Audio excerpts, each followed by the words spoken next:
This podcast contains mature and adult themes and is not suitable for children. Listener discretion is advised.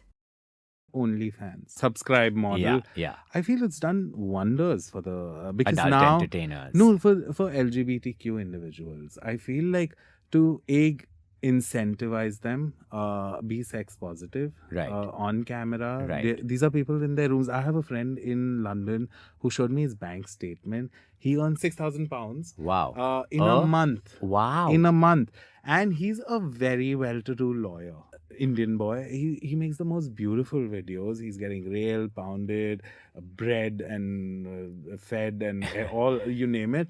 But I really do see, like, in a time where we felt like if my family found out, I would be on the streets, or that kind of alienation. I don't know. There's a little moral this to it. Like, is that the right way to like make money? Then, and I feel it is. It's absolutely amazing if someone figures it out, and it's not like a shame thing. Yeah, and anymore. it's also choice. So you choose if you want to yeah, watch that, and right? they Obviously. love it.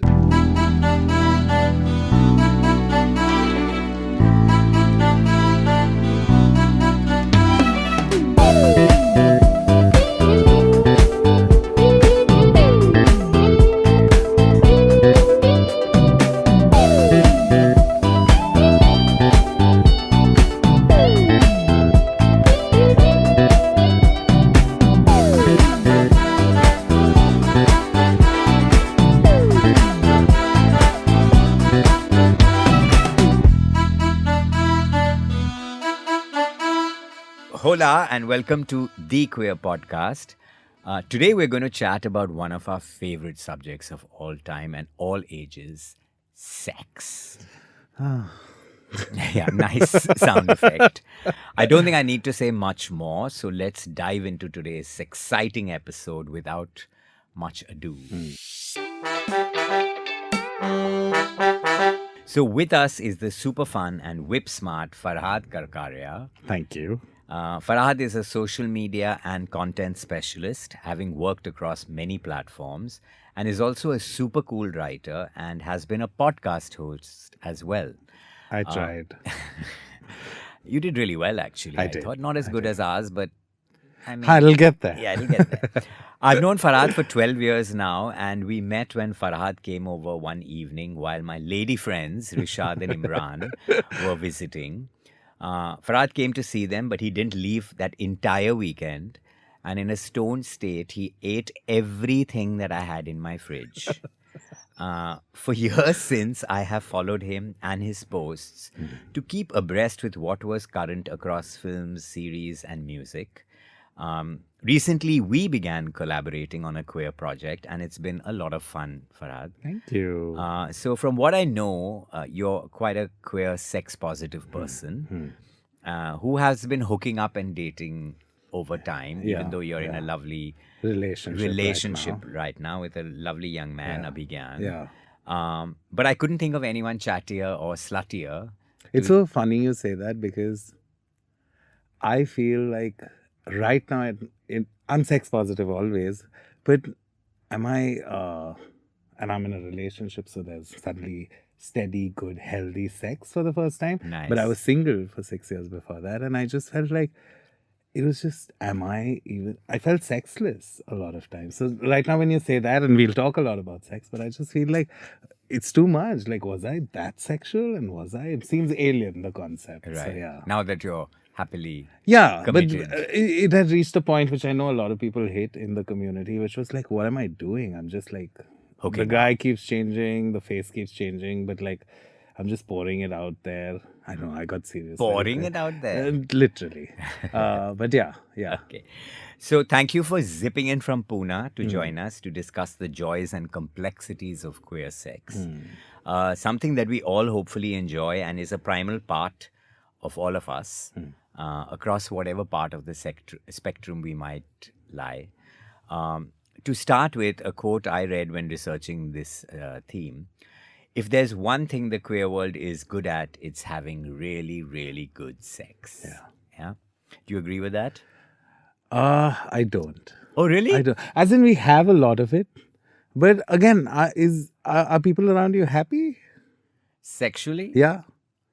Yeah, I mean, that's Okay. a question. Yeah. Okay. No, it's a question. I feel like everyone is having a lot of it. There's some sort of pride about it also, that wow, I'm so like out there, and I'm right now, right? Like I hooked up with this one, and then someone I like, and but at the end I just feel like everyone's a little, "Oh, is there more to this?" I feel that comes up a lot. Now that you're married and committed and monogamous, you're like, oh, sex, no. No. It's amazing, and we are more like adventurous, and we Yes. do have like way more fun sexually. If it's a conquest, we are winning. If it Right, is, right. but yeah. So, actually, based on what you're saying, my first thought is why is it that we queers have such a bad rap about sex, especially the gays? Apparently, we are just born to have indiscriminate sex. Sure. And with anything and everything that's available, right? So, what's your take on this? Why have we got this chap? I think because it's one of the few things we got before straight people, which is your dating apps. If you think about it, this is my own theory. I Right. always felt like this is something we got before them. We got the grinder before the Tinder. It was always around. We always had to hide, and we were seedy, and the way we had to suppress so much of our everything, sexuality, the way we process sex, the way we want to act out on sex. We had to do that for so many years that the moment we got a release and we had to hide and do it, we just like did so much of it. And I feel like that's why we have this rap of like, oh my god, they fuck all the Yeah, they're time. just fucking. All these things compounded in a way where we acted too much on it. Right. Like, if that makes sense. And Right. I just felt like that's a big reason Part I of believe it. that. I also think it's because we're having more sex, maybe because we don't necessarily conform to heteronormative paradigms regarding sex, monogamy, commitment. Maybe. I mean, I know you're in a different place now. So, to start, sex planning is touchy, a little bad pun over there. And when you're queer, you're often asked things about your sexuality that can be very personal and also quite ignorant. Yeah. And you find people just assuming things about how you engage in sex. So let's discuss what queer sex is. Sure. What's your answer to that? What is queer sex? I don't know if I'm the right person to ask that, because I had a weird thing about me, which was I never hid. Like, I was a hypersexual child even, and all my experiences happened very early on, all consensual, all no regrets, nothing. Nice. So in that sense, I always felt like sex positive, Right. and that this is who I am, and this makes. And then when I started falling for women, I don't know if you know this. I say I'm gay now, but I'm actually bisexual. Like, over the Right. years, I've been in deep, long relationships with women and men now, and I've settled. Not settled is the wrong word, but now I've made my choice with men. But like, I've always felt if there is any judgment, I have not cared about it. I genuinely did not care about it as a child, and now I don't Really? care. Even Yeah, as a young- even now. But that's because, again, somehow my dad over the years, like, I remember, I'll tell you, my coming out to dad wasn't a sit down and dad, I think I'm gay. My coming out to my dad was I had a fling going on in life then, and I used to work the night shift, and I used to wake up at 4 in the evening to go to work at 5. And I was into this boy who came over. Like, when I would wake up, we had an hour before I go to work, so he would hang out with me. And when I woke up, I saw him sitting by the bed, and I just went in for a kiss, and he flinched because my dad was standing on the balcony, and I don't know that because I had just woken up. And I looked at my dad, and he's just looking at us, and his reaction was to smile, say, sorry, beta, sorry. And he just left. How amazing. Yeah. And then in the night, he was like, I like Tories. He said that. Like, I like Tories as a boy. He's a sweet boy. Obviously, he was Parsi, so my dad was very happy. But like, I don't know. I just felt like I was never. And if someone judged me for it, I somehow did it even more, to a point where, I don't know, I had a knack to get them to like me then. And I've been in many situations where someone said, initially when I knew you were gay, I had a little reservation, but now that I know you, I'm glad I got over that, whatever, my idea of who gay men are. Right. And we were briefly discussing this yesterday. I'm very vocal about how I've slept with straight men way more than gay men. And I always felt like I was a bro, a dude, like, a dude. So there was always some judgment, like, hey, what am I doing? The guy would be like, what is this? What am I doing with this other dude and all? But eventually they all just came around, and I kind of like was good at dismantling that if there Right. was judgment. Wow. So I don't know if I'm the right person to ask, because other people face real judgment. They don't have the uh, ability or the to dismantle that, like, oh, fuck you, I don't give a shit and all of that. So I don't know if Right. this is No, an I answer, get it. but I like, get it. So, from what I've been reading, there is, like you're saying, no limiting definition to queer sex, except for the fact, of course, that it's primarily amongst LGBTQ yeah. plus people. Of course, there are differences between gender, sex, and sexuality. Your gender need not conform to your biological sex, and sexuality refers to the type of people you're attracted to, right? So they could be entirely different. There are also no hierarchies within queer sex, and it's often more fluid than heteronormative sex, right? So within queer spaces, there tend to be more attitudes of sex positivity and adventurous that are hard to come across elsewhere. And now with things like consent, and things like communication and kink, which have entered the conversation, some aspects of these are just baked into queer sexuality, right? So typical gay, bisexual, and lesbian sex acts such as oral sex, anal sex, masturbatory sex, or even playing with sex toys is now familiar and practiced by people across the board. And these are not necessarily radical, transgressive, or taboo, or only queer anymore, right? So there seem to be many myths that straight people have regarding queer sex. Any that you'd like to smash? I'll tell you one I had, leave alone smash. I had one, because it's ever expanding, right? Like asexuals happen. I'll tell you, we did a podcast and someone on my podcast was asexual. And in my head, I always thought asexuals are people who are incapable, inert, are Right. incapable of thinking about sex. Their brain doesn't go there.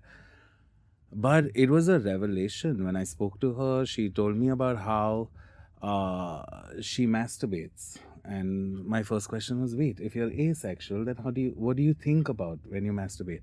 And she said something to the effect of, for me, I don't think about sex when I masturbate. I sometimes, like, she was then infatuated by, infatuated means not sexually, but she was into a woman who she found very interesting. And she would just think of things like she's sitting down and writing. The woman in her head is sitting down and writing, or the way her hair falls. So it really, I go back to that episode a lot of times in my head, because I realize how limited my point of view is, first of all, of a Right. lot of things. And it was just there's so much about sex that I do not know. But yeah, I felt like, are there any myths? No. I mean, there are obvious ones, like we don't even think about it because fortunately you and me are at a different stage, I Yeah, think, yeah. being older.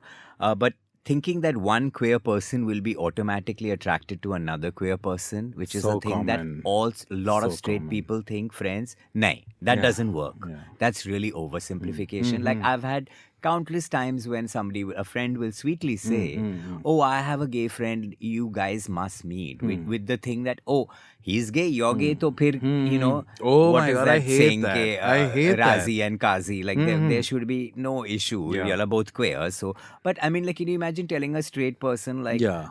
oh, I have a friend, he's straight, so that means you're obviously going to fuck out. like rabbits. And it's a very awkward situation, because more often than not, a friend pitches this, that, oh, I know someone, and it's usually a hangout with this person. And then sometimes you just feel like, if that person makes a move, comes on to you, you are not into it. I've been in that situation course, many we times all where have. some also, okay, I have to, speaking about the friend who does that, a lot of times there have been girls in my life Yes. who just assume Sweet. that, oh, okay, because he's gay, because he's this, I can, like, kind of be his best friend. I cannot stand that. I'm actually very curt when that happens. Curt as in, like, I'm like, I'm good at ghosting people. Like, I get very annoyed. I get very annoyed when someone gets too pally just because I'm gay.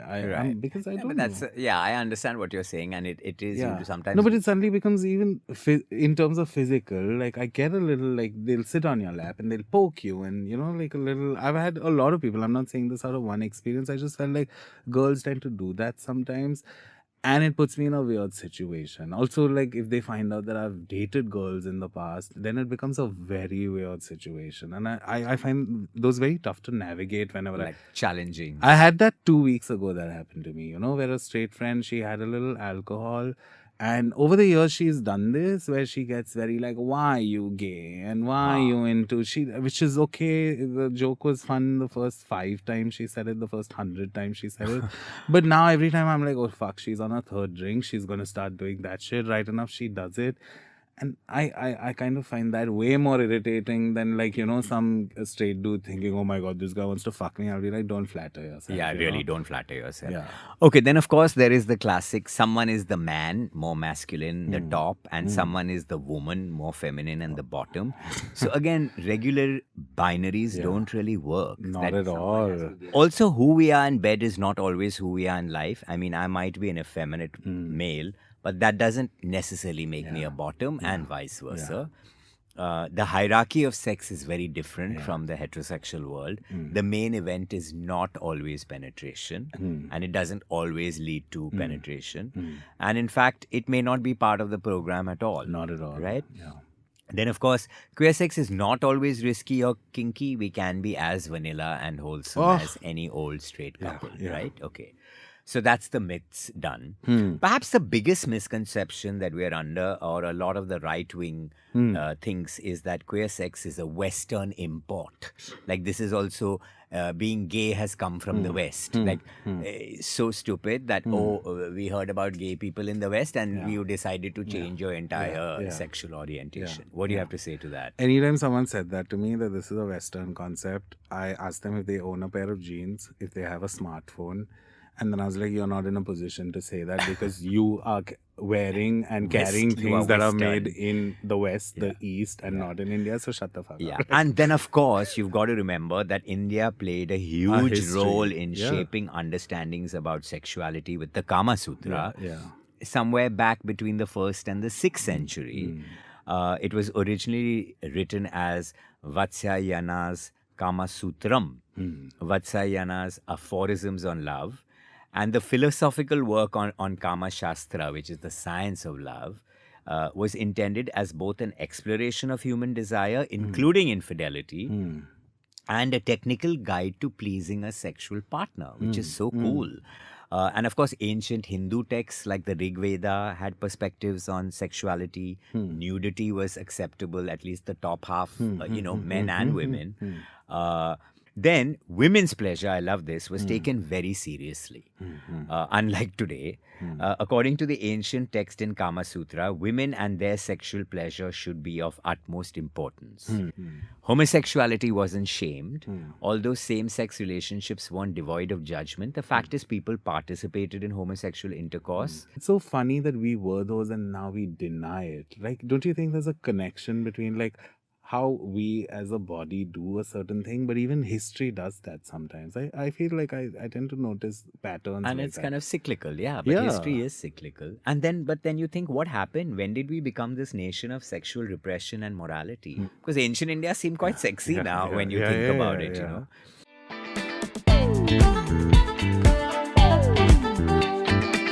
Okay, so I know this is a subject that you're a bit of an expert on. Porn. Too much. Yeah. Too much. So, of course, I'm all for it, but I do have issues when partners suddenly do porn things. And very recently, someone cute I met, he suddenly put his hands around my throat and started choking me. And I was like, what the fuck are you doing? And then when I thought about it, he immediately stopped, obviously. But it was just something he'd seen in porn and thought he'd...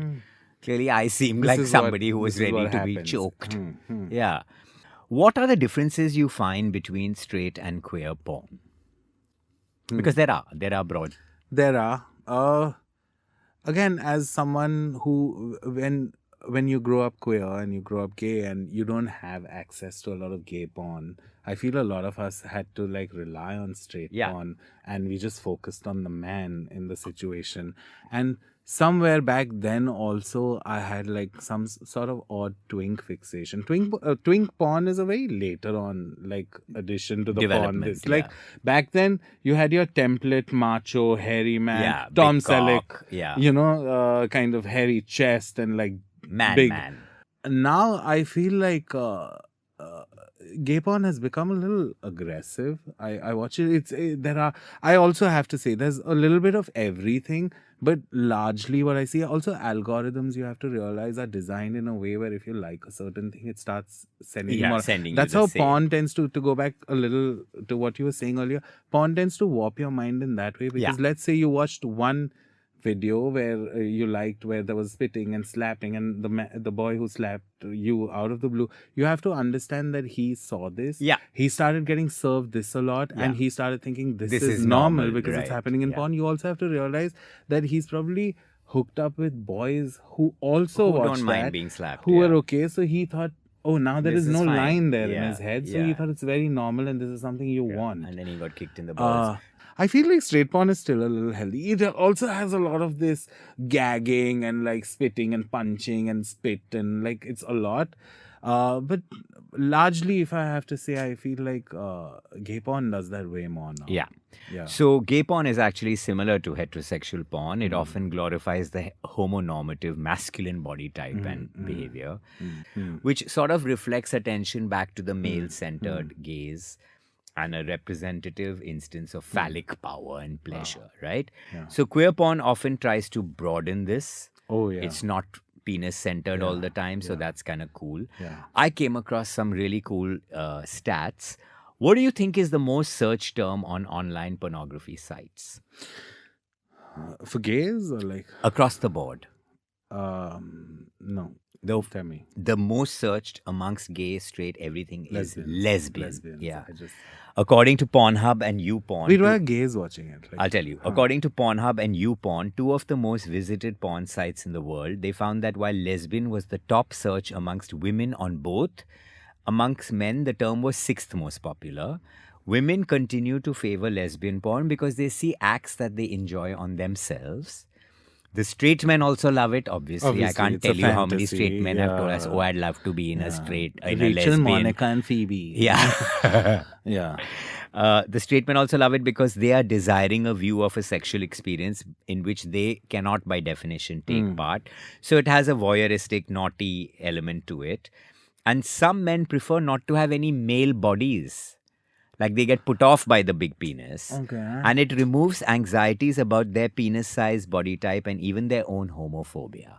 Like they don't want to see another man fucking. But that's I find this tough to believe though, that it's the most searched thing. It's apparently across the board you have to think. Okay, because I something that scared me recently, and I was reading one of these porn stats and all, and how Pornhub and X videos were served notices to now, you know what stealthing is? Yes. And condom to bareback, and like that's a big subculture, and like a lot of people have started like. So now these websites are told that you're supposed to flag this because this is against the law. Like people are practicing this in real consent life, and it's blurring the line. So I and that time I remember reading in that article that it was becoming a huge problem and it was one of the most searched. So I feel like between stealthing and lesbian sex and I don't know. But like when you think of, say, for example, central India, they won't be looking for stealthing, but lesbian everyone knows, not two girls together. Okay. Yeah. The term trans saw gains in 2018. Amazing. According to Pornhub. The site found 167% increase every year for the term among men and 200% increase among people over the age of 45. That's my age bracket. Wow. Pornhub found that 3 of the top 5 adult entertainers searched by women were gay men. Amazing. Women This I can get apparently on. love This I to watch believe. gay Yeah. men. They found that Pornhub found that women were responsible for more than a third of the site's gay male porn viewing. I So totally 33 understand. more than 33% of gay porn is watched by women. Amazing. What women like most about male porn is versatility, and with heterosexual porn, you're going to get penetrated eventually, and apparently that's dull. As in that's not happening in gay porn. Yeah. Gay and bisexual men have reported viewing more sexually explicit media than heterosexual men, obviously. Okay. Sadly, there's evidence that viewing greater amounts of sexually explicit media results in more negative body attitudes and negative effects. I'm there. Yeah. when this conversation You felt started. porn had a negative effect on you? I did, and it's a little insidious, and it's like I had a weed addiction for years, and I felt like there was a huge similarity in terms of I realized it's a problem way after I was in it. I kept seeing it as not this is not a problem. I have a stupid and the pandemic kind of and I because I started educating myself because I started seeing it as a problem. I started and I realized that it's a proper, well-known, established fact now that in the pandemic where a lot of people had to rely on porn, it became such a crutch that now their real sex lives are fractured in horrible ways and horror stories. Like there's a Reddit called NoFap. It's entirely dedicated to not masturbating. No, not November, but throughout the year. Like this for unhealthy porn addictions. Luckily, I wasn't down, but I read some of the stories. These are like men whose families have left them and Yeah. they've just like not they don't leave their rooms for months now and Yeah. they watch porn 12 hours a day, 15 hours a day, which sounds alien to me, but sometimes I think about my own behavior and how it started changing in relation to porn and how much I was like, and see, it's like drinking, right? When you drink as a teenager, even if you like bath and you have a hangover, you are fine very quick. But the older you get, now if you had like a binge drink, like it would take a toll on your body. I feel like even masturbation or over masturbation can do that, and I started feeling that Of course, very anything heavily. of too much of anything is not And great. it's even more so now because again, as a single, this who relied on porn for, I was hooking up and all, but like the pandemic, 2-3 years of just, I started getting very okay with not being with anyone anymore because now I have my fix. I'll jerk I'll just off. watch I'll eat porn. lunch. I'll get my little dopamine, whatever you feel after jerking. No, not post nut clarity. All those things. But now that I'm in a relationship and I'm with someone, I realize not that I'm hitting him or slapping, spitting. None Thankfully. of that kind of has seeped in. But it's a little like I'm done. I don't want to take care now. You figure it out. No. I've lost all interest So now. there are, of course, lots of negatives. I mean, content relating to punishment or degradation of LGBTQ plus individuals exists because there's a huge demand for it, apparently. It perpetuates ideas about harmful stereotypes about LGBT community. The content misrepresents LGBT individuals and relationships very often. It promotes derogatory terms. It's primarily intended for a cisgender heteronormative audience. Lesbian porn actually isn't made for a lesbian audience at all. Boring. It's made for cisgender heterosexual men. Lesbian relationships do not exist to be a fetish for heterosexual men, yet porn often sells that fantasy that there'll be two women getting it on and then they can be seduced by the right guy, which is usually the pizza guy or and immediately the lesbians forget about being lesbians because they've suddenly a cock has arrived. Of course. Unfortunately, transgenders are often abused, degraded, and humiliated. A lot of porn is focused on belittling and humiliating them, punishing them with forced, painful sex. So, I mean, there is a very negative side to porn. But can we take 5 minutes to like just talk about how good also porn has like for example OnlyFans, the subscribe model. Yeah. I feel it's done wonders for the because Adult now entertainers. no for LGBTQ individuals. I feel like to incentivize them be sex positive Right. on camera. Right. These are people in their rooms. I have a friend in London who showed me his bank statement. He earns 6,000 pounds. By the way, 6,000 pounds. Wow. In a month. Wow. In a month. And he's a very well-to-do lawyer. So he earns around 5,000 pounds a week. But in a month, he just made like 6,000 pounds. He's on And OnlyFans. He's on OnlyFans. He makes the Indian boy. He makes the most beautiful videos. He's getting railed, pounded, bred and fed and all, you name it. But I really do see like in a time where we felt like, what do I, how, if my family found out I would be on the streets, or that kind of alienation. Again, I don't know. There's a little moral this to it. Like, is that the right way to like make money? Then, and I feel it is. It's absolutely amazing if someone figures it out. And it's not like a shame thing Yeah, and it's anymore. also choice. So you choose if you want to watch Yeah, that, and right? they Obviously. love it. They love it. It's not like there are pitfalls because I mean, I do producers see and through Instagram that there are Indian men who are now getting on to it's insane. OnlyFans. Yeah. It's too. I love it. I love it. It's a whole subculture. They book like these shady Oyo rooms. There's proper setups and cameras, and like there's orgies, and these are boys who are like, pay me here, and like I subscribe to one, and it's partially because I just want to support her. How sweet. Her. Yeah, her. She's trans and like she's had Indian. top surgery done, and yeah. So And she's chicks with dicks.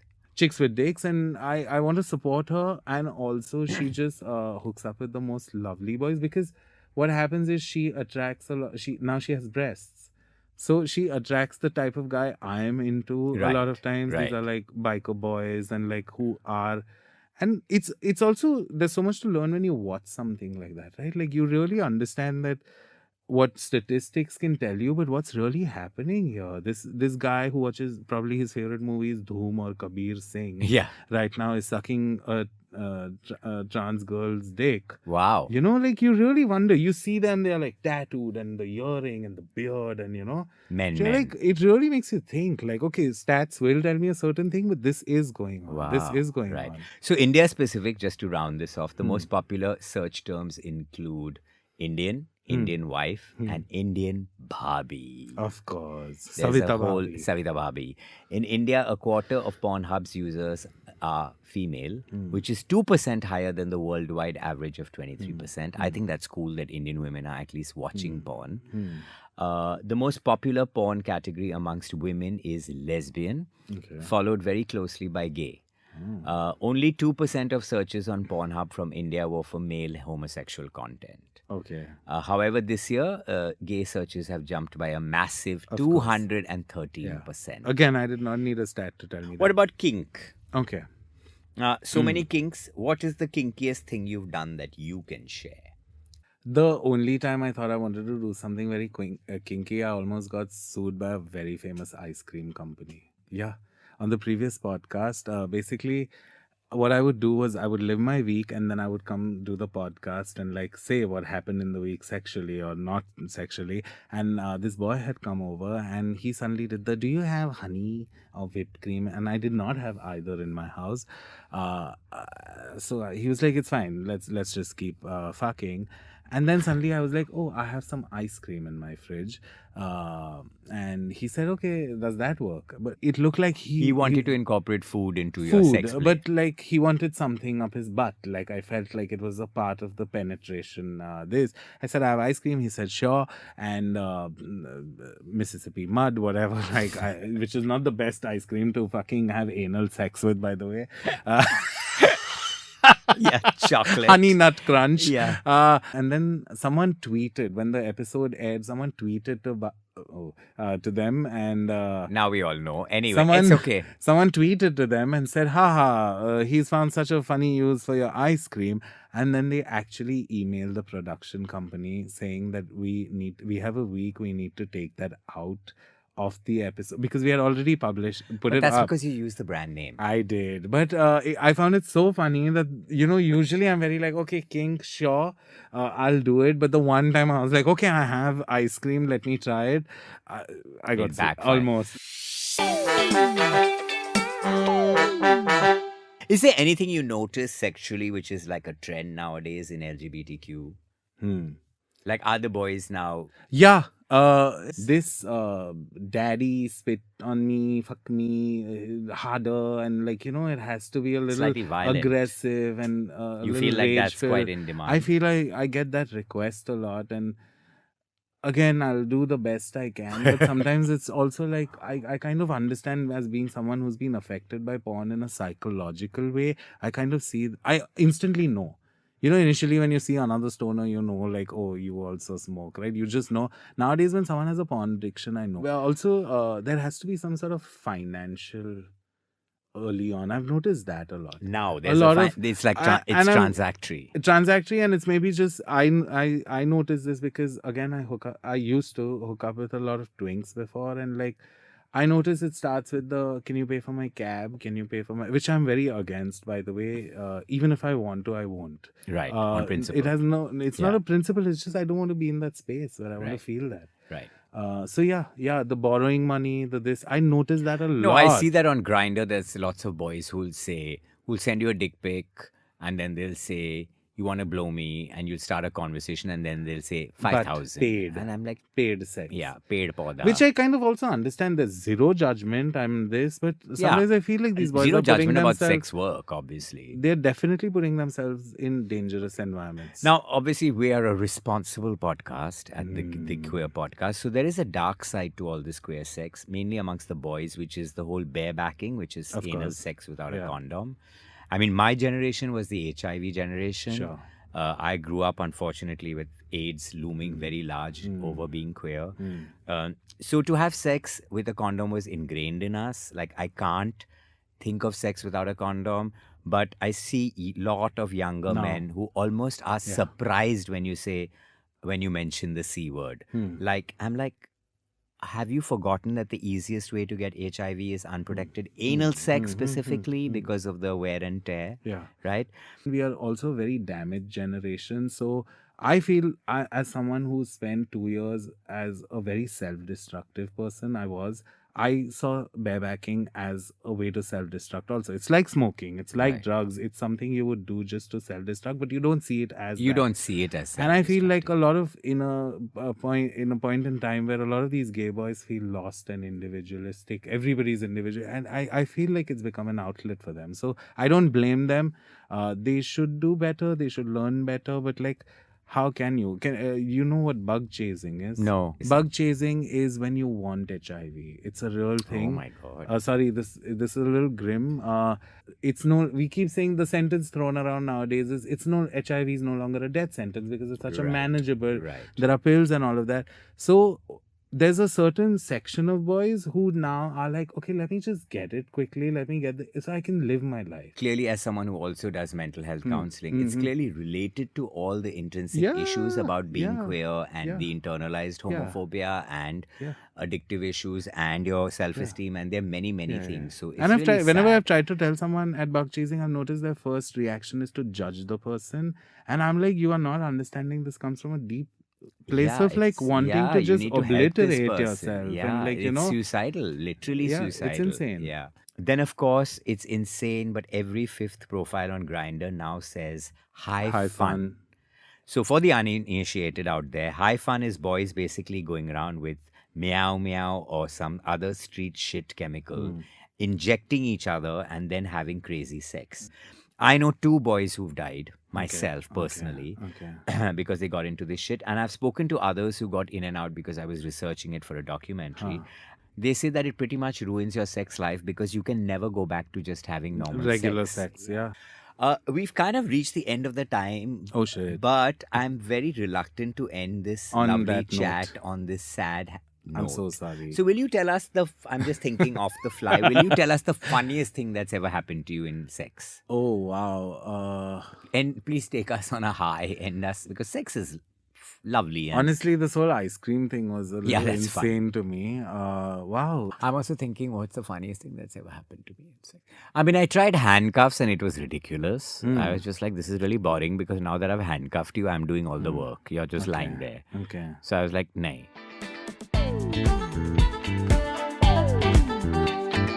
I think one of my funny ones, not the funniest, but one of mine. A few years ago, I met this really hot guy on Grindr, and it was all like, and I knew it was just going to be a hookup. It was all, Then he said, "Sir." Firstly, he said, "Sir," and I was like, "Okay, you've automatically gone down many notches. So, can you wear a panty Panty. bra? Not even Yeah. panty, PENTY, panty." Panty And I bra. was like, "Panty bra?" So I couldn't stop laughing cross. firstly, but he was so serious about Isn't it. it? Then he said, "Okay, sir, I'll buy panty bra and come to you." Oh. Wow. But yeah, it's a very basic. And that brings us to the end. I'm not telling you what happened. I have to tell you one quick one. Quickie. I kind of developed. It was a fuck buddy situation. I kind of started developing feelings for him for a while, and it had 3-4 months. So now I know he's a constant. He lived a building away. Everything was perfect. It was perfect. And I love food. And one day he came over. Also, he liked being gagged a lot. And suddenly he gags and he barfed. Barfed as in, like, I would say, like, it wasn't vomit, gag, Just a kind gag, of a yeah, reflex. like a reflux. Reflux. Yeah. And whatever it was that came out, it was like a bird feed kind of thing. I was like, the first thing I said, me being someone who loves it, you eat pomfret curry rice for lunch? And he said yes. And he was so embarrassed. He was so embarrassed. But can I tell you the sad part about it? He was so and I was funny. I was like, listen, it's totally fine. And what are you expecting? You're gagging. You've just eaten lunch. It's 2 p.m. I get it. You're a Goan boy. I understand the pomfret curry rice. I get all of it. What?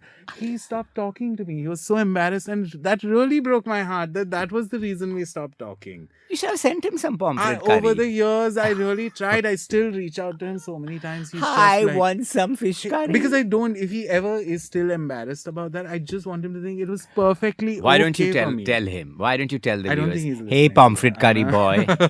Farhad is available and willing and will make you It's like swimming. Don't do it right after you've eaten. eat. Yeah, 2 hours after the.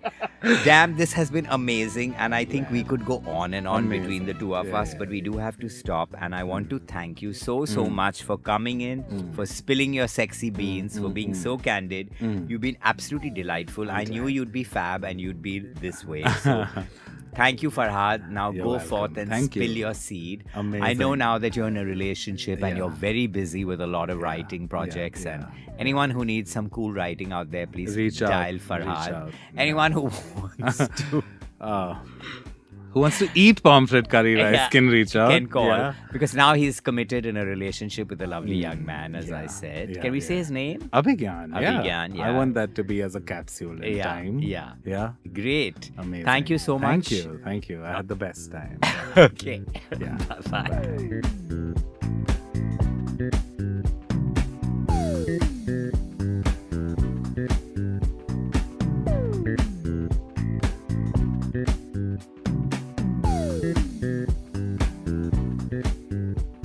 You were listening to The Queer Podcast, hosted by Ashish Soni. Produced by Audiomatic. Producers for Audiomatic, Akanksha Kadam and Avdoot Khanulkar. Assistant producer, Nitesh Zuvade. Original title track by Srijit Vijayan. Sound design, mix and master by Team Audiomatic.